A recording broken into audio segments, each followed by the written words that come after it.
Sindh assembly के हल्का PS-30 Khairpur के ज़मनी इंतखाबात में पाकिस्तान पीपल्स पार्टी के असफंदयार खान खरल ने भारी अक्सरियत से कामयाबी हासिल कर ली है। तमाम 164 पोलिंग स्टेशंस के गैर हतमी और गैर सरकारी नताइज के मुताबिक असफंदयार खरल 48,986 वोट्स लेकर पहले नंबर पर रहे, जबकि आजाद उम्मीदवार से तसव्वुर हसन शाह सिर्फ 1,299 वोट्स हासिल कर सके।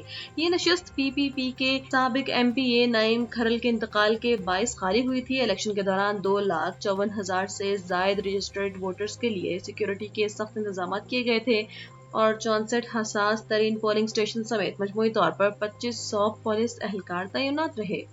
सुप्रीम कोर्ट ऑफ पाकिस्तान ने मुतनाज़ ट्वीट्स केस में इंसानी हुकूक की वकील ईमान मिजारी और उनके शोहर अहादी चट्ठा की सजा मुअत्तली की दरखास्तें समाअत के लिए मुकर्रर कर दी हैं। अदालत अज़्मा का 2 रुकनी बेंच, जिसकी सरबराही जस्टिस नईम अख्तर अफगान कर रहे हैं, 19 अगस्त को इन दरखास्तों पर समाअत करेगा। बेंच में जस्टिस इश्तियाक इब्राहिम भी शामिल हैं। सुप्रीम कोर्ट के रजिस्ट्रार ऑफिस ने मुकदमे की बाज़ाब्ता कार्रवाई का आगाज करते हुए तमाम फरीकैन को हाजिरी के लिए नोटिस भी जारी कर दिए हैं, जिसमें मुल्जिमान की जानिब से निचली अदालत के फैसले को मुअत्तल करने की इस्तदा पर गौर किया जाएगा। पाकिस्तान, सऊदी अरब, मिस्र, तुर्किया, इंडोनेशिया, उर्दन, कतर और मुत्तहिदा अरब अमारात के वज़राए ख़ारजा ने एक मुश्तरका बयान जेरूसलम पोस्ट के जरिए गजा जामे मंसूबा और आज़ाद फ़लस्तीनी रियासत के क़याम को मुस्तरद करने के इसराइली ऐलान की सख्त अल्फाज में मज़म्मत की है। 18 साला इस्लामी ममालिक ने इसराइल के इस मौक़िफ़ को जंगबंदी और खित्ते में पायदार अमन की कोशिशों में बराह रास्त रुकावट करार दिया है।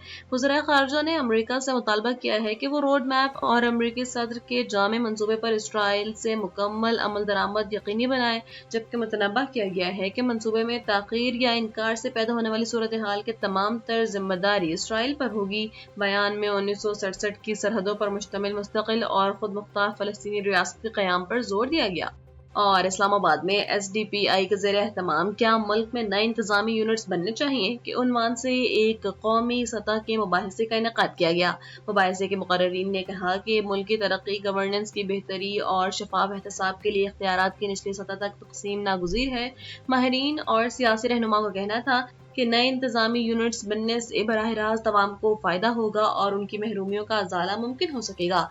इस मौके पर मुकर्रिरीन ने इस बात पर भी जोर दिया कि अवाम के बुनियादी मसाइल उनकी दहलीज पर हल करने के लिए एक बाइख्तियार और मजबूत बल्दियाती निज़ाम का होना इंतहाई ज़रूरी है। मुल्क भर में मानसून के आगाज के बाद शदीद बारिशों का सिलसिला जारी है, जबकि मुख्तलिफ इलाकों में सैलाबी सूरत हाल भी पैदा हो चुकी है। ऐसी सूरत हाल में अपनी और अपने अहल खाना की हिफाजत के लिए किन एहतियाती तदाबीर पर अमल करना जरूरी है, आइए इस डॉक्यूमेंट्री में जानते हैं। पाकिस्तान के मुख्तलिफ इलाके इस वक्त शदीद बारिशों और सैलाबी सूरत हाल से दो चार हैं। महकमा मौसमियात खबरदार कर रहा है कि ये गैर मामूली बारिशें माह के आखिर तक जारी रह सकती हैं। सैलाब एक ऐसी कुदरती आफत है जो लम्हों में सब कुछ बहा कर ले जाती है।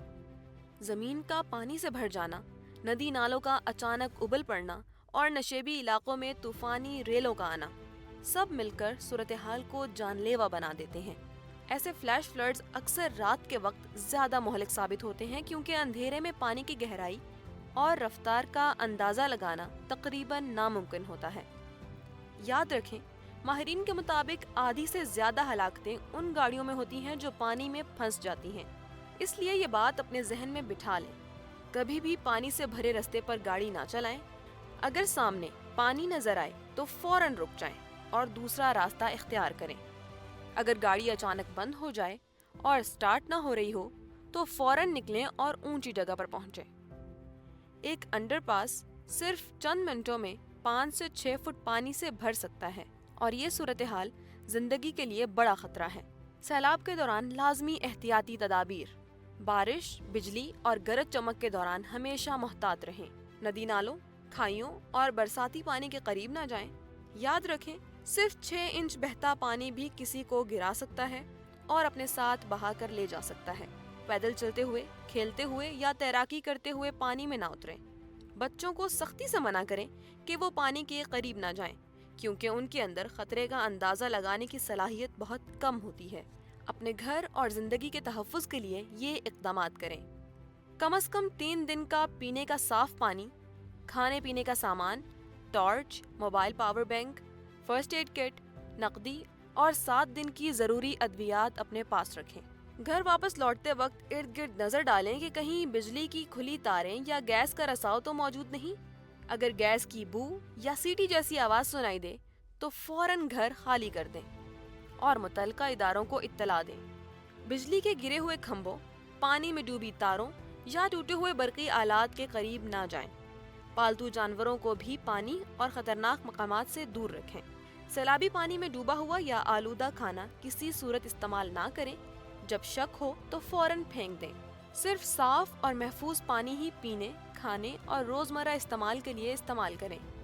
یاد رکھیں، آپ کی ایک چھوٹی سی احتیاط آپ کی اور آپ کے پیاروں کی زندگی بچا سکتی ہے۔ اپنے اہل خانہ کو سیلابی پانی سے دور رکھیں، حالات پر نظر رکھیں اور احتیاط کو اپنا اولین اصول بنائیں۔